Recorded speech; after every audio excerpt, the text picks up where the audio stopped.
The Pakistani government has allocated 23 billion Pakistani rupees for immediate release to Pakistan-occupied Kashmir in order to quell simmering unrest in the region, where the situation has remained tense as the total strike against high prices of wheat flour, inflated electricity bills and taxes now enters its fifth day.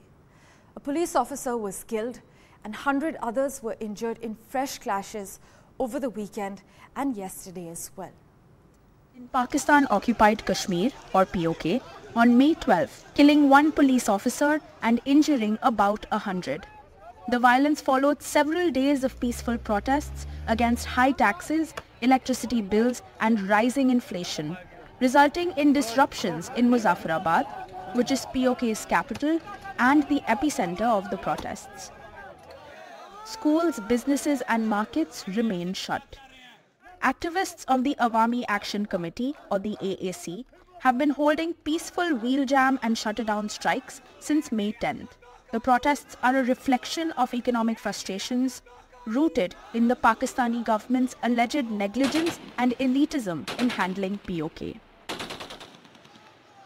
Protesters demand basic amenities such as water, electricity and wheat be made available and affordable amidst soaring prices. 10 मई से मुसलसल एक एहतजाज चल रहा है।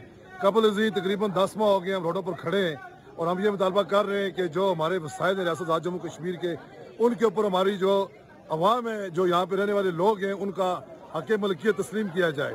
हम ये चाहते हैं कि जो यहाँ से इन पानी से बिजली पैदा हो रही है, इस पानी जो बिजली है ये हमें रियायती निर्खों पर दी जाए और जो जिस पानी से पंजाब में, सिंध में गंदम पैदा हो रही है, वो आटा, वो गंदम हमें सब्सिडाइज दी जाए और हम उस वक्त तक रोडों पर खड़े हैं जब तक हमारे ये जो जायज़ कानूनी और अखलाकी मुतालबात पूरे नहीं होते, हम अपनी जदोजहद से पीछे नहीं हटेंगे। The demonstrations turned violent after an alleged crackdown by the Pakistani security forces. According to reports, Pakistani police resorted to the use of tear gas canisters and bullets on unarmed civilians.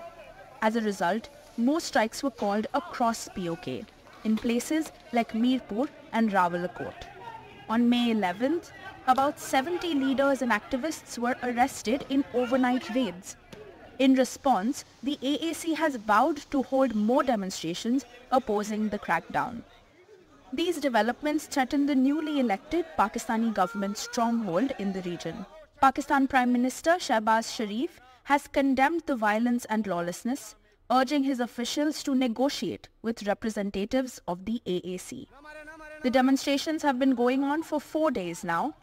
The Pakistani government convened a meeting on Sunday to address the situation. What comes out of the meeting could determine whether violent protests continue or die down in the troubled nation. This is Debanjali Biswas for NDTV. Well, joining us to understand the current state of affairs in Pakistan, we have with us Michael Kugelman, Director, South Asia Institute at the Wilson Center. Thanks so much, Michael, as always, for making time for us. Shehbaz's resignation, it comes amidst internal tensions within the ruling party in Punjab and at the federal level, as we witness. Help us understand what Nawaz Sharif's return to the post of party chief would mean for Pakistan, and secondly, Pakistan's neighbours. Will it be fairly good news? Well, I think that this development is the latest indication that Nawaz Sharif is going to be a very key and influential figure in this Pakistani government, even though, of course, he does not hold any type of cabinet or any type of formal role at all.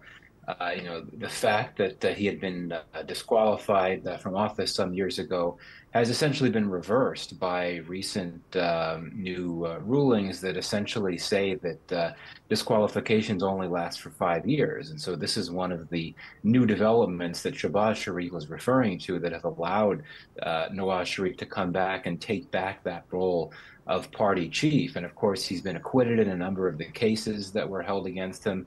So his fortunes have changed in a big way. It was very clear even before Shehbaz Sharif stepped down that Nawaz was going to be a key figure in this government, not on official levels, behind the scenes. And that's clearly going to be the case even more now that he's back at the top of the party that is leading this coalition government. Now, I would argue that one reason why he was in a position to come back to Pakistan, Nawaz Sharif, some months ago, clearly there was some arrangement with the military that allowed it to happen.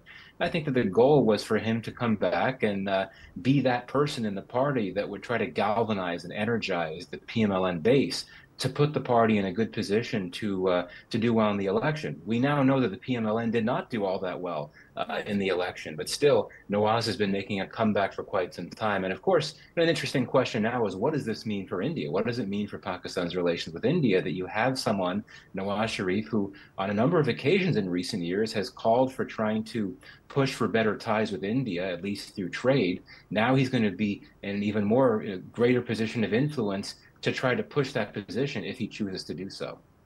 Right. Meanwhile, amid the ongoing protests in Pakistan-occupied Kashmir, our External Affairs Minister has reiterated India's stand. Dr. Jaishankar has said that one day we will end the illegal occupation of the PoK and PoK will join with India.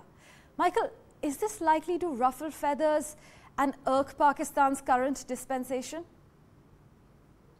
Well, of course, and this is not the first time that we have heard this type of messaging from India in this regard.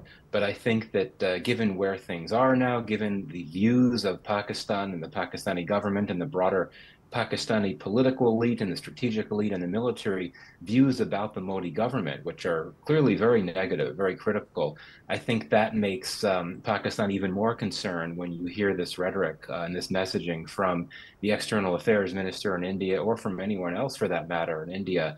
And of course, given what is happening right now, these images that you're showing on your screen, what's happening now in Pakistan-administered Kashmir is going to make the Pakistanis even more concerned when you start to hear this type of messaging from India. But look, my sense is that Pakistan has no interest in a crisis with India. It has so much going on at home with its various internal crises, right, economic, political resurgence of militancy. It doesn't want to have to deal with a new crisis with India. So I think that certainly it's concerned and unhappy about this type of messaging from India, but I don't think that Pakistan will want to view that as some type of escalation. Well, Michael, thank you so much as always for joining us on NDTV 24/7. The Pakistan government has allocated 23 billion Pakistani rupees for immediate release to Pakistan-occupied Kashmir in order to quell the simmering unrest in the region, where the situation remains tense for the 5th day.